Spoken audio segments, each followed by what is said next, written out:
உலக மக்கள் அனைவரும் உய்வு பெற வேண்டும் அப்படிங்கிறதுக்காக சிவபெருமான் புற்று வடிவத்துல திருவொற்றியூர் என்கின்ற திருத்தலத்துல ஆதிபுரீஸ்வரராக எழுந்தருளி அருள் புரிந்தார்.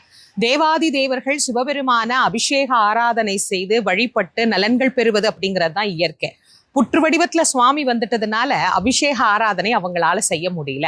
பிரம்மா, விஷ்ணு, ஆதிசேஷன் எல்லாரும் கடுமையான தவம் பண்ணி சிவபெருமான் கிட்ட நாங்க உங்களை அபிஷேகம் பண்ணணும், ஆராதனை பண்ணணும், அப்பதான் எங்களுக்கு எல்லா நலனும் கிடைக்கும், உலகம் நலன் பெறும் அப்படின்னு கேட்டபோது சிவபெருமானே சொன்ன நாள் கார்த்திகை மாத பௌர்ணமியிலிருந்து 3 தினங்கள் தைல காப்பிட்டு என்ன அபிஷேகம் பண்ணுங்க அப்படின்னு சொன்ன அந்த திருநாளை முன்னிட்டு தான் ஒவ்வொரு ஆண்டும் கார்த்திகை மாதம் பௌர்ணமியில கவசம் திறக்கப்பட்டு சுவாமிக்கு அழகா தைல காப்பு அபிஷேகம் எல்லாம் 3 நாட்கள் நடைபெறும்.